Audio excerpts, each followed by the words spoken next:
Hello, everybody. I think we are going live on our real estate market update. Okay, we're going to give this a second for everyone to come get in and get settled. Hello, happy Thursday. I'm CaseShiller Van Pool.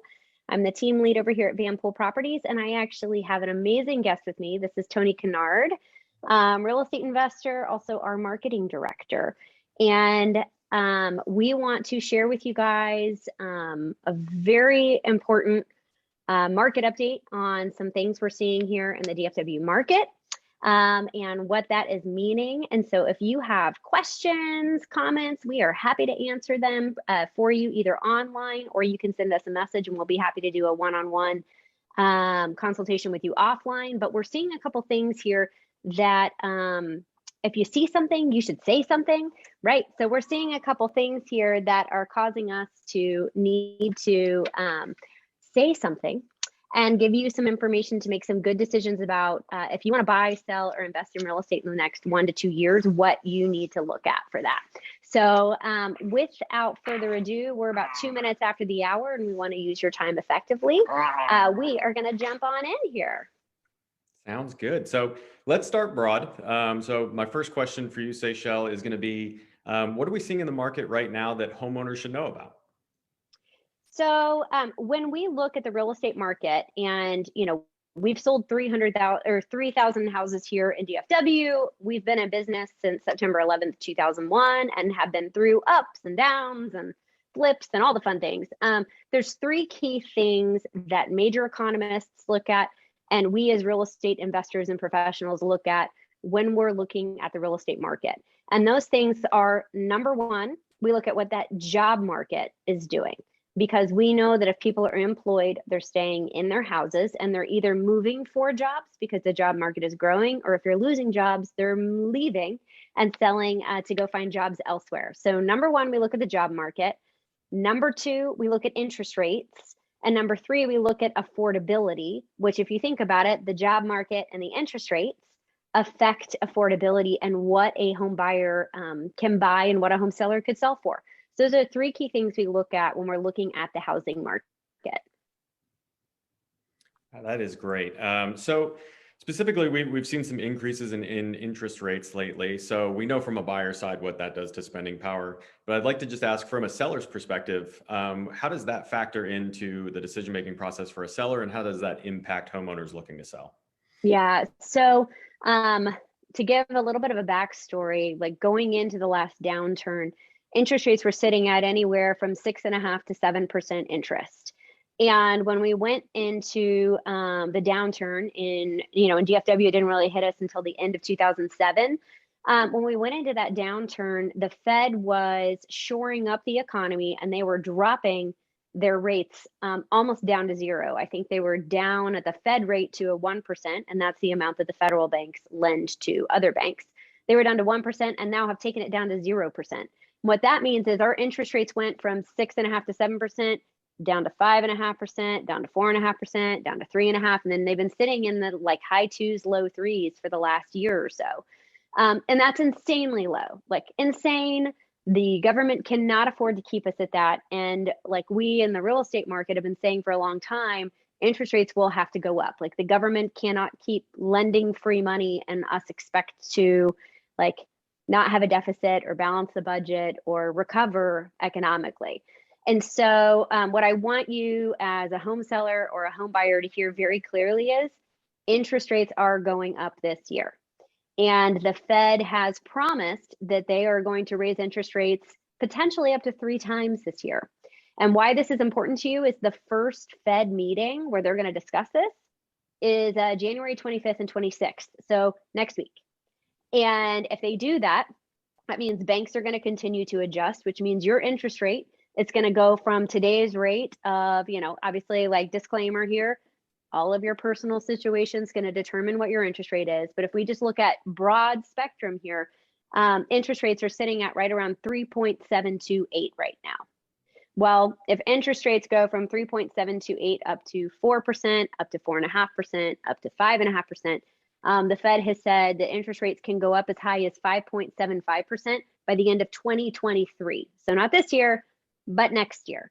So I want to share with you, like, even if we just go from 3.728 to 4.5% on a $500,000 loan, let me just share with you what that does for buying power, because I think it's really important for you to be able to look at this. So I want you, if you don't have anything to write with, I need you to write this down. And so get out a pen and paper, get out something to write with here. Oh, Tony, you are on it. Oh, this is not good. I have a Sharpie. I'm like, should I just like write this across over here on my head? That's probably not a good idea. So if you're looking at a $500,000 loan, your principal and interest, so this doesn't include taxes and insurance, but just your principal and interest, if you're at today's rates and you're buying with 20% down, 3.728% interest, you're looking at a payment of $2,300 for that. If we look at going from the 3.728 up to 4.5%, that jumps from $2,309 to be exact, up to $2,500.33, or $2,533. So 2,309 for today's rates, 2,533 for 4.5%, which we could get to this year. Now, that doesn't sound like a lot. That's a matter of a couple $100, but let's actually quantify what that looks like over time. So that difference actually means that if you just did from 3.728 to 4.5%, your payment difference over 10 years, you're going to have paid $26,890 more over 10 years in interest. And if you want to do it over the whole life of the loan, let's say you are planning on keeping this home and paying it off, that's $80,000 over the life of the loan, $80,600. So while interest rates, sound kind of like, oh, well, it's a little bit here, a little bit there, they can add up over time. And what I think is really important is, if we compare that to affordability or to housing prices, this is why it matters to you as a seller, is if we compare that, last year, DFW went up on an average from 13% to 20%, depending on what market you're in here in DFW in appreciation. That is substantial. When I first got into real estate in 2004, the average appreciation for DFW was 3 to 5%. And that had been the case since 1982 when they started tracking all of that. And so 3 to 5%, we were just kind of like the little engine that could, just slow and steady, just 3.5, 3 to 5, 3 to 5, 3 to 5. And over the last couple of years, we've been anywhere from 8% up to 20% appreciation. That's drastic. That's drastic appreciation. That's outpacing what our market is used to seeing. That's driving up pricing. Well, if we look at Texas as a whole, DFW had the largest amount of appreciation compared to any other major metro area in Texas last year. Not only that, but we are the number 3 metro area in the country for the jobs that are being created here in DFW. We grew by 221,000 jobs last year. That's insane. It's a large number. So we have people moving here.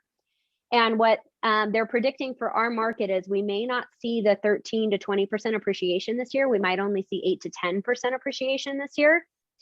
And so if I'm looking at that, prices are still going to probably climb, maybe not as quite a fast clip as they did this last year. But if I'm a seller looking at this and all of a sudden my pricing may be starting to go up a little bit slower and interest rates are going up and causing what a buyer can afford to go down, all of a sudden we're going to kind of hit a tipping point where buyers say it's now more expensive for me to afford a home.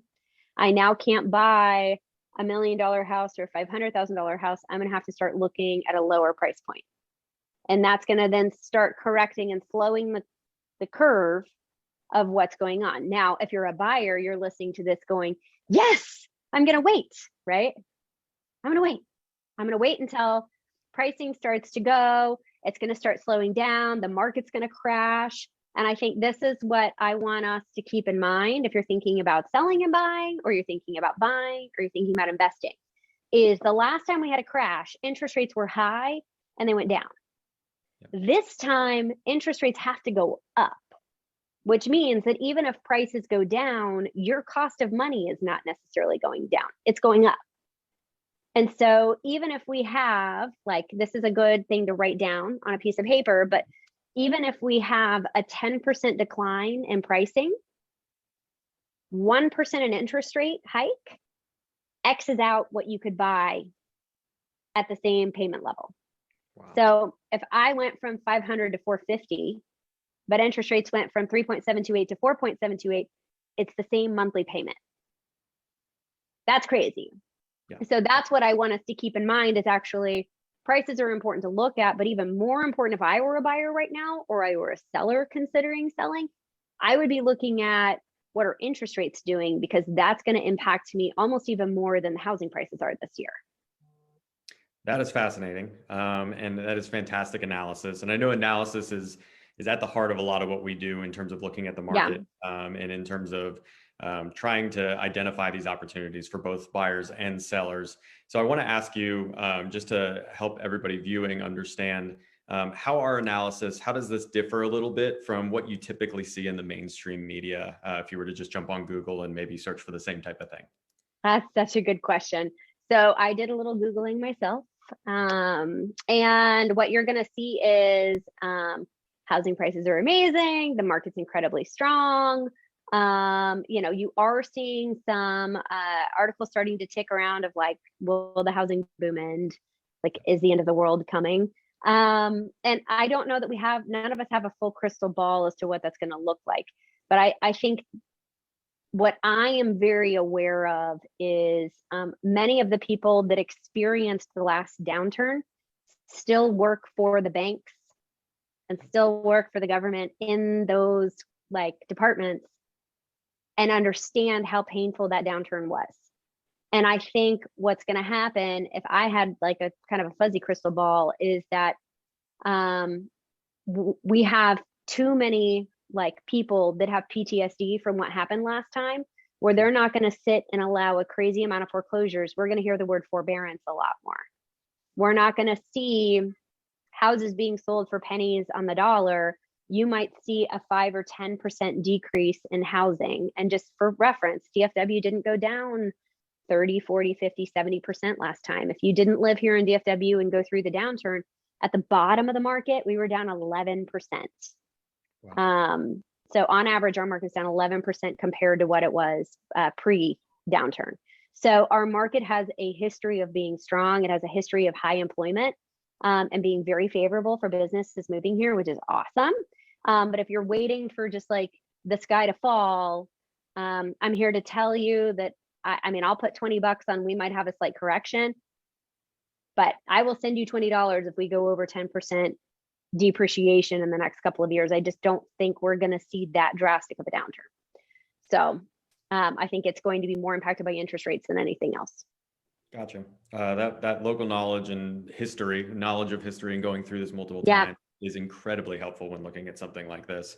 And Tony, the other thing I was thinking about too is most of the national media, and honestly our local media, like we love Steve Brown over the Dallas Morning News. Hi, Steve, if you're listening, you're awesome. He's been writing on real estate forever. A lot of what those guys track are what's called the CaseShiller Index. And the CaseShiller Index, if you want to like nerd out, right, is a quarterly report that comes out on all of the major metro areas. It studies everything from real estate to gas and oil prices. And what happens is a lot of major media outlets will report off of the CaseShiller Index. Well, if the CaseShiller Index is reporting every quarter, our next CaseShiller Index report isn't going to come out till the end of March. And we're here to tell you what we're seeing in the first 2 weeks of January. So if you're waiting to hear it from the national media, you're going to hear it probably mid-April is when you're going to hear this same news, because they usually run about 90 days behind what we see here on the ground. So, if you think we're crazy and kind of bringing this to your attention, you wait until mid-April, you're going to see these reports coming out. That's incredible. And aside from this incredible value that comes through this information and knowledge that we're passing along, I want to wrap up with just one final question, which is how can we help homeowners win on both sides of the transaction, right? Yeah, I think that's a great question, Tony. So what's really cool is if you're a seller right now, we have under 5,300 homes active in our entire MLS here in North Texas. And just to give perspective, in January of 2020, we had close to 19,000 homes active on MLS. So we're running at about 25% of what we had. So if you're a seller, I want you to hear that loud and clear. There are buyers looking to buy your home and you need to go now. If you're a buyer though, I don't want you to get deflated, because what's actually happening is houses are coming on the market, and like we have 2 dedicated team members for every one of our buyers. Like one is out there scouring for on off market deals, like getting you into the houses, even videoing it on your lunch break if we have to beat other buyers. And then we have another team member that's negotiating full time. And what that does is that helps us beat other buyers to the punch. But what's happening is, even though there's less than 5,300 homes on the market, this almost the same number of homes are coming on the market. They're just getting absorbed that much quicker because our days on the market are really low. And so there's actually a lot of opportunity for buyers to find it. I think you just need to raise your hand and realize it's a serious market. To take advantage of interest rates where they are today, you have to be a serious buyer. You have to listen to your real estate agent, because we are seeing what's making contracts win and what's making them lose. And trust in the process that we're going to do everything we can to protect you and get you the best deal possible. But in this market, sometimes getting the best deal possible is getting the house. Yep. Because we're still seeing, anywhere from 5 to 30 to 72 offers on a property. And so relationships matter, counsel matters, professionalism matters, knowing how to play and win in this market matters more than ever. And that's fun for us because we know how to do that. So, I think you just got to get out there and be willing to go for it, and you'll find success. Having bought with the team and using our services in the last year, I know firsthand. So incredible to see all these things in motion. So I appreciate you answering that. And I can speak firsthand in saying that systems matter, communication matters, the type of people you work with matters in these situations, and it can make all the difference between winning and still be looking for the next property or looking to achieve that goal that you've set. So yeah, that's absolutely right. And I think when we see something in the market like this, we always treat your house like it's ours. And so if I see something that's saying, interest rates are going up, or we're at a really low supply, this could impact our clients and the decision that they're making, I want to make sure that we're having a conversation around that. Whatever you decide to do, we're going to, support you 100%. But oftentimes I think sellers think that spring market starts at spring break. Yep. And what I want you to hear from us this year is spring market has started. It is here. And if you're thinking of selling this year to maximize your value, and also maximize, especially if you're buying on the other side, maximize your payment on the other side, the faster you get on the market this year, the better chance you have to get a better deal on the buy side and to get a higher price on the sale side. That is great. Well, thank you for answering my questions. You're welcome. I know if anybody else has any questions about the market or what we're seeing, we're always happy to jump on and have a conversation with you. So I appreciate you answering mine. And I know that if anybody else out there has any questions, that our team is more than willing to jump on and see how we can help you. Yeah, absolutely. And if you're watching this and you're like, I need some help with visuals, I've got visuals to back this up. We just didn't want to drone on with a lot of statistics for you. We wanted to be able to have a conversation today. So we're happy to email you out a copy of the numbers we're seeing, what that means, what interest rates mean to you at certain levels, so that you can make a personal decision on when the time is right for you. And we're always happy to have an individual conversation around that too, so that we can be aware of what your goals are and how to time the market for your goals. Absolutely. Cool. Well, Tony, thanks for today. This is really fun.